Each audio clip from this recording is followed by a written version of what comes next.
Muito bom dia a todos. Senhor reitor, meus amigos, senhores professores, meu querido amigo embaixador Jerônimo Oscar de Souza, e eu já, de antemão, gostaria de pedir a vocês que fizessem o devido desconto a tudo isso que ele falou a meu respeito. Tem que ser acreditado muito mais a nossa grande amizade de tantos anos, mas, de qualquer maneira, me deixo muito feliz, né, de poder ouvir essas palavras da sua boca. Ao mesmo tempo, essa preocupação que ele demonstrou ontem no seu discurso e hoje no seu discurso, na sua apresentação, na sua intervenção, a respeito de o que é que aconteceu com o Brasil, eu gostaria apenas de acrescentar uma coisa. Nos meus 45 anos de serviço público, de serviço ao Itamaraty, à diplomacia brasileira, houve um momento muito especial em que eu tive um sonho muito bonito e que, de repente, se transformou num pesadelo, num naufrágio completo. Aqui está uma pessoa que, inclusive, participou muito desse sonho, que é o Roberto Pinho, não só desse sonho, mas que foi do sonho perene de Agostinho da Silva. Roberto foi um dos grandes colaboradores de Agostinho aqui dentro dessa universidade, como sabemos todos. Mas esse sonho foi justamente o momento em que fui designado presidente da Comissão Nacional para as comemorações do 5º centenário do descobrimento do Brasil. Claro que, para uma pessoa profundamente interessada na lusofonia, não vamos falar muito sobre isso, como eu, era um prêmio absolutamente extraordinário. E eu propunha, e a Comissão Nacional propôs, e esse era o discurso permanente nosso, que fizéssemos não apenas uma celebração dos 500 anos, mas fizéssemos uma comemoração, no sentido etimológico da palavra, ou seja, memorar conjuntamente, lembrar, refletir sobre esses 500 anos, refletir criticamente sobre esses 500 anos. Eu fui a Portugal um dia, justamente porque eu presidia a Comissão Brasil-Portugal também, do lado brasileiro, e um jornalista português, do Público, me entrevistando, citou um entreveiro que estava havendo aqui no Brasil, entre mim, presidente da Comissão Nacional, e o então ministro em Esporte e Turismo, que se arvorou, de repente, assim, um pouco em dono daquela história toda. E, então, eu disse a esse jornalista, o que nós pretendemos fazer no Brasil é fazer o Brasil pensar.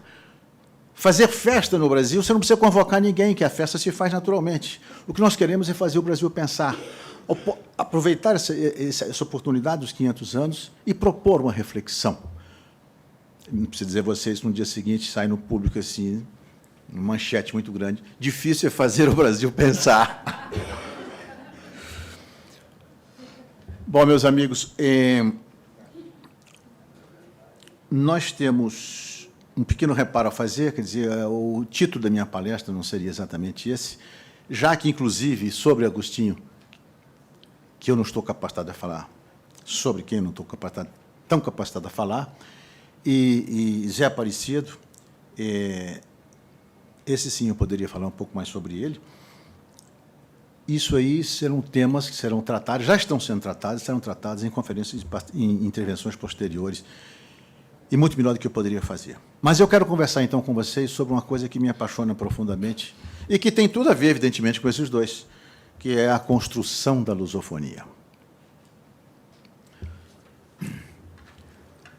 Há uma evidente dificuldade de se conceituar e se definir o termo lusofonia, uma vez que o enfoque meramente linguístico não esgota, evidentemente, a questão, e o nosso poeta e artista e ator já nos falou sobre isto. Impõe-se, portanto, uma visão política mais abrangente, mais inclusiva. Nesse sentido, verificamos que o uso comum de uma língua, aliado a uma convivência de povos ao longo de séculos, consolidando um patrimônio histórico comum, acabou por conformar não apenas um espaço lusófono, mas, sobretudo, aquilo que eu chamo de um espírito lusófono. esse espírito lusófono leva, evidentemente, em conta os aspectos psicossociais. Com a exclusão de Portugal e Brasil, seria, de fato, tecnicamente incorreto falarmos de povos lusófonos, os desses países onde o multilinguismo está presente de maneira tão dominante. Logo, o que chamamos de lusofonia, reitero, é algo que transcende a questão linguística. Podem não ser povos exclusivamente lusófonos, esses, mas são também lusófonos, ainda que minoritariamente, por enquanto. Quer queira-se, quer não, vale repetir, há um espaço lusófono ocupado por esses povos e há, sobretudo, repito, um espírito lusófono gerado por uma convivência e uma miscigenação tecidas ao longo de 500 anos. E esse diálogo intercultural, a palavra-chave, não é um diálogo multicultural, é um diálogo intercultural e interétnico que se estabeleceu entre descobridor e descobertos, entre colonizador e colonizados, e sem que se entre aqui em qualquer juízo de valor sobre essa colonização, acabou também fazendo da língua uma construção conjunta, na expressão de José Eduardo Agualusa, onde aspectos sintáticos, fonéticos e lexicais acusam uma grande variedade em um processo de permanente enriquecimento do idioma original de Gil Vicente. Por isso mesmo, Minha Couto diz muito bem, parafraseando Fernando Pessoa, o Bernardo Soares, no livro do Desassossego, que minha pátria é a minha língua portuguesa. É claro que, para se explicar melhor esse fenômeno, seria necessário examinar o marco histórico em que tudo isso se deu, exercício que não cabe, evidentemente, no âmbito desta curta intervenção. A não ser para lembrar, muito resumidamente, o papel de Portugal nessa empresa, nessa primeira empresa moderna, nesse protótipo, o primeiro protótipo de uma empresa moderna, nessa First Modern Enterprise of Exploring, no dizer do historiador norte-americano Daniel Burstein, que tem o seu início efetivo em 1415, com a tomada de Ceuta, no Marrocos, por Dom Henrique, o filho de Dom João, mais tarde consagrado como navegador, e com sua escola de navegação situada no Promontorium Sacrum. Era o seu cabo canaveral, de onde mandava as naves todas partindo, está acompanhando, pelo mar ignoto. A partir dali, pouco a pouco, e obedecendo a um rigoroso planejamento estratégico, vai se ampliando a abertura do Atlântico pelos portugueses, até culminar, já no final do século, com a descoberta do caminho marítimo para as Índias e, em seguida, com o achamento do Brasil por Pedro Álvares Cabral. Foi o início de um diálogo intercultural e interétnico, repito, com povos de várias latitudes, de línguas e culturas diversas, marcado pelo ineditismo e pela abertura em relação ao novo, ao não semelhante, ao diferente. Um processo de assimilação e integração, talvez o único ao longo da história, que teve por base e lastro uma língua chamada portuguesa. Eu diria até um pouco mais, eu tenho a sensação, de repente, de que os portugueses, nessa grande aventura das descobertas, eles não foram apenas os globalizadores avant la lettre, eles foram, ao começar a tecer essa colcha de retalhos, e esses retalhos eram terras esparsas e gentes esparsas pelo mundo de então, e os portugueses começam a tecer essa colcha e comunicar-se com cada uma dessas diferentes regiões e diferentes etnias. Imagina o Cabral chegando ao Brasil, encontrando os índios aqui, imagina está compadrendo no Oriente, encontrando lá os orientais, os descobridores portugueses, a África toda, a costa da África, ou seja, foram encontrando pessoas que finalmente faziam parte de uma raça só, chamada raça humana, e que habitavam um barco só, chamado Terra. Ora, isso para mim, de certo modo, é a instauração do conceito, do próprio conceito de humanidade. Que antes não se podia falar nisso. Essa incrível epopeia que tanto sacrifício custou ao povo português, ao povo lusitano, que mais que vencer as tempestades, teve que superar as sombras do medo do desconhecido, povoado de monstros marinhos assombrados, de que simples acidentes geográficos como o Cabo Não e o Cabo Bojador eram os símbolos maiores. Esta epopeia teve a fortuna de encontrar em sua própria língua seu incomparável rapsodo. E Camões cantava não apenas a aventura de um português, não é Ulisses, não é o caso da Eneida. Camões não cantava apenas a aventura de um português, Vasco da Gama, mas a gesta de todo o povo lusíada, que se lançou por mares nunca de antes navegados, em perigos e guerras esforçados, mais do que prometia a força humana. E foi outro grandíssimo poeta, já no século XX, se perguntou se tudo isso terá valido a pena. Resumindo em apenas 3 estrofes de 4 versos, toda a grandeza e sofrimento presentes na epopeia vivida por sua gente. Ó mar salgado, quanto do teu sal são lágrimas de Portugal. Por te cruzarmos, quantas mães choraram, quantos filhos em vão rezaram, quantas noivas ficaram por casar, para que fosses nosso, ó mar. Valeu a pena? Tudo vale a pena se a alma não é pequena. Quem quer passar além do bojador, tem que passar além da dor. Deus, ao mar, o perigo e o abismo deu, mas nele é que espelhou o céu. Ou seja, desse patrimônio imaterial, forjado a partir da experiência vivida no âmbito desse triângulo Portugal, Brasil, África, ao longo do tempo, emerge aquilo que chamamos hoje de lusofonia. Trata-se, de fato, de uma construção que teve um dia para começar, mas que não tem uma data para acabar. É algo em permanente evolução, é um fenômeno infire. E sobre esses alicerces, construiu-se a Comunidade dos Países de Língua Portuguesa, a CPLP. Sonho perene de Agostinho da Silva, transformado em realidade por José Aparecido de Oliveira. Para o embaixador José Aparecido, o grande mentor da instituição, a ideia é tão velha quanto a nossa língua. É claro, porém, que antes da descolonização só se poderia pensar em uma comunidade luso-brasileira, da qual já se falava desde os primórdios do século XX, tanto aquém quanto além-mar.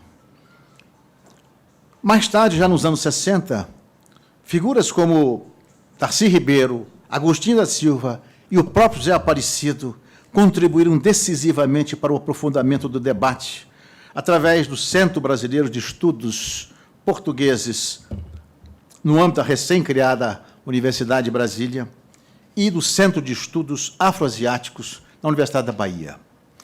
Entretanto, circunstâncias históricas, como a Revolução dos Cravos em Portugal, seguida do penoso processo africano de descolonização e estruturação dos novos estados independentes, bem como do início da etapa de redemocratização do Brasil, acabaram por retardar por 2 décadas o grande projeto de criação de uma comunidade, envolvendo, agora sim, os 7 países soberanos que tinham o português como língua oficial.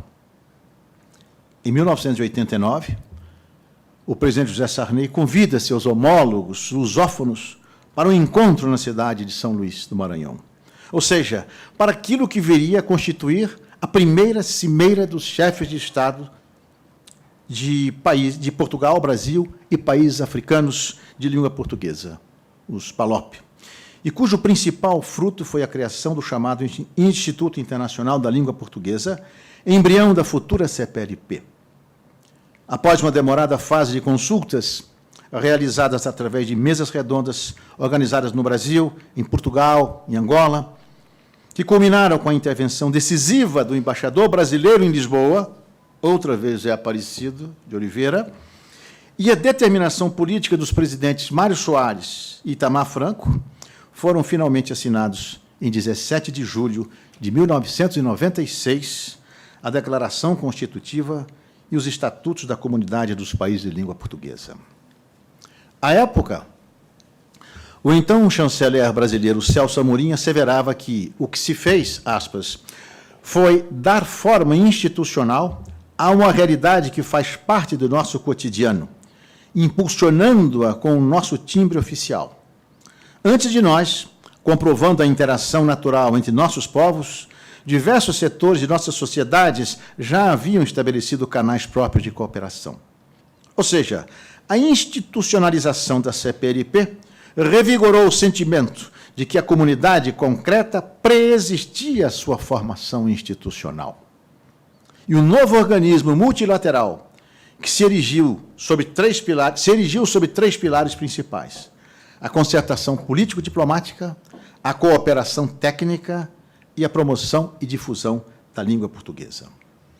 Numa análise muito breve, ao longo dos seus 16 anos, tempo reconhecidamente curto para o nascer e desabrochar de uma organização internacional, a CPLP tem demonstrado um grau crescente de maturidade política e institucional, aprofundando o entendimento entre os Estados-membros e ampliando o diálogo com terceiros países e outros organismos regionais e internacionais. Do mesmo modo, do âmbito da cooperação para o desenvolvimento, multiplicam-se os projetos de grande interesse para os países membros mais necessitados, sobretudo nas áreas da capacitação técnica, da agricultura, da saúde pública e da informatização. Quando se criou a CPLP, a coisa mais natural seria que os países se perguntassem: para quê? Qual é a minha vantagem em tudo isto? José Eduardo Santos, de Angola, já deu imediatamente uma resposta para os povos africanos. Ele diz: o que nós esperamos dessa comunidade é o apoio necessário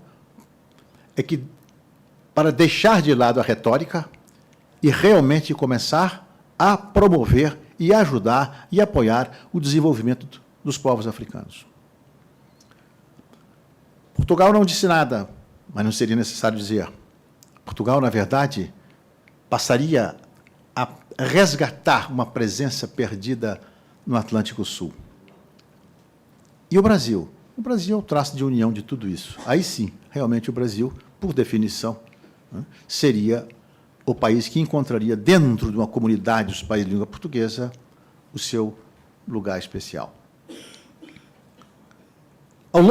Apesar dos problemas relativos à ausência de mecanismos eficientes no processo de divulgação e consolidação do idioma no próprio espaço intracomunitário, algumas medidas recentemente tomadas não deixam de representar um avanço importante nesse setor, como a redefinição dos objetivos do ILP, Instituto Internacional da Língua Portuguesa, que deverá funcionar como um dinamizador da política de promoção linguística, e a fixação de iniciativas importantes envolvendo a promoção do português nos organismos internacionais, o treinamento sistemático de professores e projetos de divulgação do idioma através de redes eletrônicas e da mídia internacional.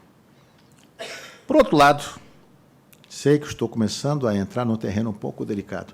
Por outro lado, o novo acordo ortográfico da língua portuguesa não só simplificará a ortografia, mas deverá constituir um valioso instrumento de harmonização, restituindo à língua escrita a unidade que se havia rompido a partir de 1911, com a excelente reforma ortográfica então realizada por Portugal, por Gonçalves Viana, só que unilateralmente. Foi uma reforma unilateral, interna. O outro país, que também falava português, lá de cá do Atlântico, não foi consultado nesse caso. E passamos a ter, então, aquilo que foi sempre unido, embora numa ortografia se verifique, aos olhos de hoje, extremamente estranha e rebarbativa, mas houve essa simplificação da ortografia por parte do Gonçalves Viana, que foi uma coisa extraordinária, e que o Brasil não pôde acompanhar, porque realmente não foi ouvido. E o Brasil começa, então, a partir daí, a se modernizar, em termos ortográficos também, e tentativas de ambos os países para que voltássemos a ter uma confluência, né, naquilo que um dia se bifurcou, se separou, e que, obviamente, significava uma verdadeira anomalia para a língua portuguesa. Termos uma língua só e duas ortografias, atenção, duas ortografias oficiais e excludentes. Esse é o problema. O que é errado em Portugal é certo no Brasil, o que é certo no Brasil é errado em Portugal. E outros países de língua portuguesa também, que seguiam a ortografia portuguesa. Eu sempre digo o seguinte, quer dizer, o grande problema nosso não está, em termos de português, em termos de divulgar essa língua que é a terceira já do Ocidente, não está apenas extramuros, mas está também intramuros. Nós temos que considerar, por exemplo, o caso de Timor-Leste. É um país admirável, é um país admiravelmente lusófono, não há dúvida nenhuma, que escolheu o português como língua oficial na sua recente Constituição, quer dizer, o país mais novo da comunidade, claro. Imaginemos, então, e temos escolas. Portugal chegou ao momento que tinha mais de 200 professores no Timor-Leste. O Brasil tinha mais de 80 professores. E eu comecei um dia, no Timor-Leste, a pensar o seguinte: 8% da população fala português no Timor. E há uma grande campanha nossa, Brasil-Portugal, para poder fazer com que aprendam português. Então, se o rapaz, 15 anos de idade, não fala português ainda, quer aprender português, ele entra naquela escola ali, naquela porta dali, ele vai aprender, então, escrever ótimo com P, teto com C, tato com C, tecto, tacto, óptimo, consoantes essas que não são pronunciadas, evidentemente, mas que são escritas. Se ele, em vez de entrar naquela porta, ele entrou na outra porta, que é um professor de português do Brasil, ele vai, evidentemente, sair escrevendo ótimo, teto, tato, etc., né, sem as consoantes mudas.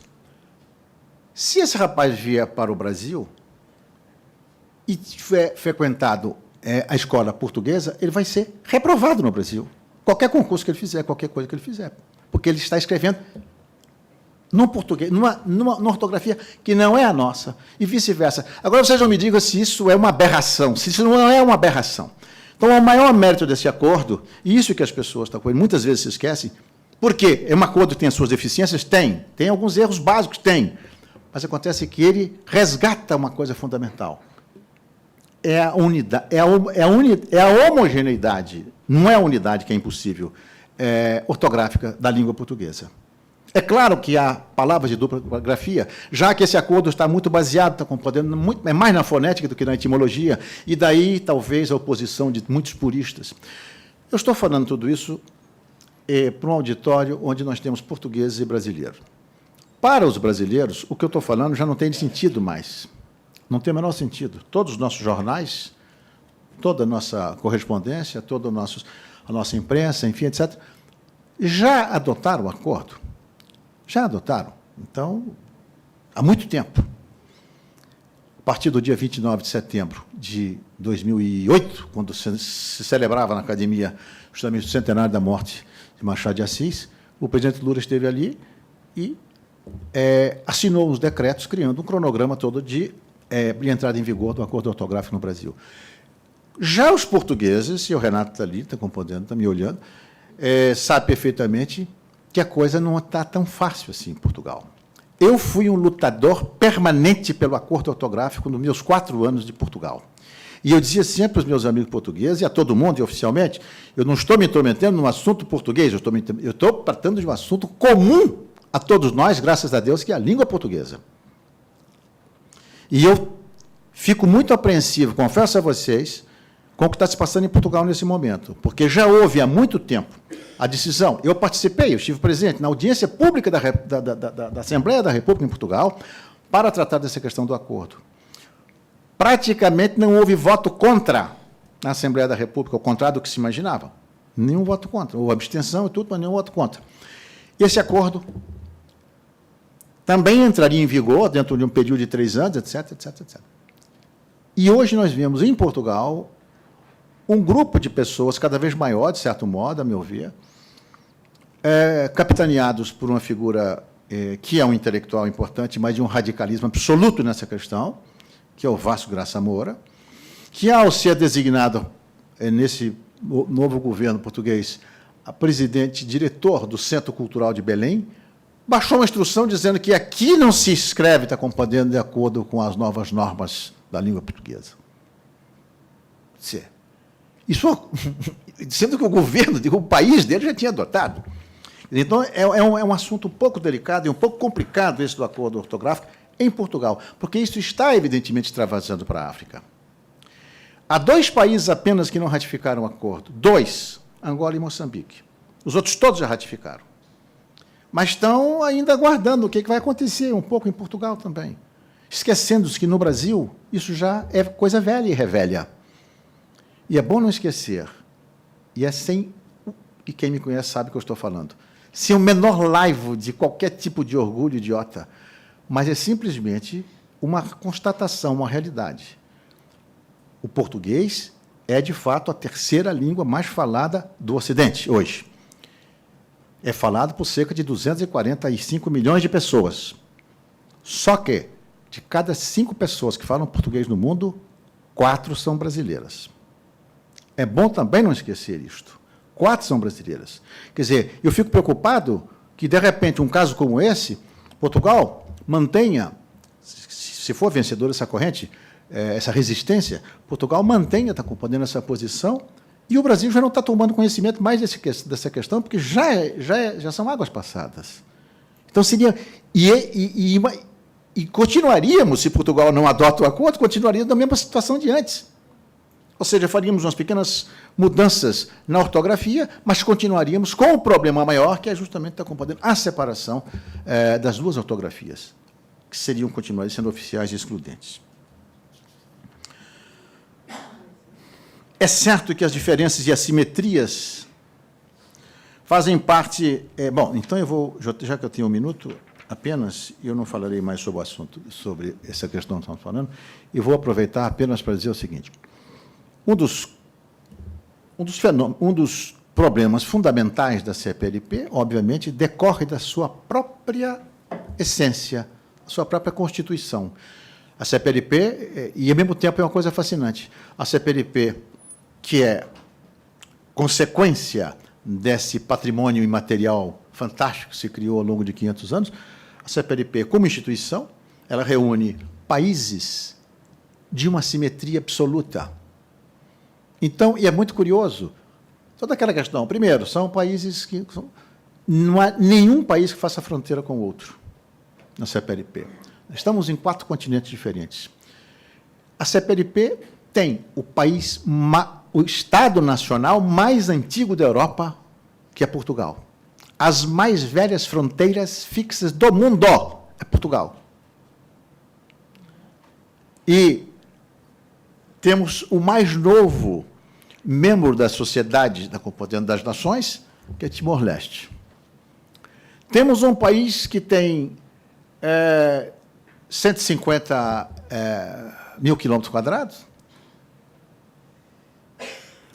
país que tem 3 mil quilômetros quadrados, 150 mil habitantes, que é o caso de São Tomé e Príncipe, e temos o Brasil com 8 milhões e 500 mil quilômetros quadrados e quase 200 milhões de habitantes. Ou seja, todas essas assimetrias, ao invés de facilitar, não facilitam de jeito nenhum, só pode complicar, não é, a vida da CPLP. Mas isso é que nisso que reside realmente esse aspecto assim, extremamente fascinante e que nos une a todos. E, sobretudo, o que nos une a todos, a língua portuguesa. E eu quero terminar, então, com uma mensagem. É possível até que o Renato já tenha me ouvido ler essa mensagem do Miguel Torga, em Lisboa, naquelas palestras, porque eu sempre gostava de terminar as palestras com essa mensagem, que eu acho uma coisa admirável. O Torga foi convidado para a cerimônia de instalação da CPLP. E ele, então, não pôde ir, e ele mandou a seguinte mensagem, que, obviamente, seria subscrita hoje, ou naquele tempo, ou, de qualquer maneira, não guardando a questão, está compreendendo a coerência do tempo, seria subscrita com entusiasmo por Agostinho da Silva e pelo Zé Aparecido de Oliveira. Diz o Torga: impossibilitado de participar pessoalmente nessa feliz iniciativa, de fundação da Comunidade dos Países de Língua Portuguesa, venho, desta maneira, saudar calorosamente os seus ilustres e ativos obreiros e afirmar, mais uma vez, o que sempre pensei e disse em letra redonda, que é na língua comum que temos todos, filhos de Europa, da África e da América, o maior patrimônio histórico e cultural e garantia eterna de nossa identidade. Língua nascida numa pátria exígua territorialmente, mas que ela largou aos 5 continentes, graças ao seu dom expressivo e proteico, que lusitanizou, brasilizou e africanizou terras e almas. Grácil e sutil, logo no berço, em breves cantigas de amor ou de maldizer, ao cabo de 800 anos, não só conserva o vício inicial, como floresce dia a dia em sambas, modinhas, mornas e obras literárias de largo fôlego. Não há ritmo de verso de que não seja capaz, arrobo épico para que não tenha alento, andamento narrativo a que não saiba dar balanço. Fizeram e fazem esse milagre, povo anônimo reinol, os marinheiros aventureiros, os bandeirantes, os tropeiros, sertanejos, os escravos das senzalas e gênios e talentos que vão de Camões e Gil Vicente a Machado de Assis e Euclides da Cunha, José Craveirinha e Luandino Vieira. Exaltar e promover esse patrimônio sagrado é mais um dever imperativo de povos que o destino quis que fossem de irmãos miscigenados. E é como membro orgulhoso da nossa família multirracial, e é como garimpeiro nos aluviões do idioma materno, que faço votos para que todos sejamos seus firmes defensores e dignos merecedores da glória de o servir. Amém.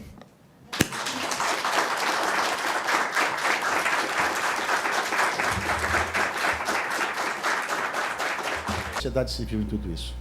Ou seja, na verdade, eu não queria nem perguntar nada, é só tentar acrescentar, está compreendendo algumas ideias a esse debate de hoje. Muito obrigado, embaixador.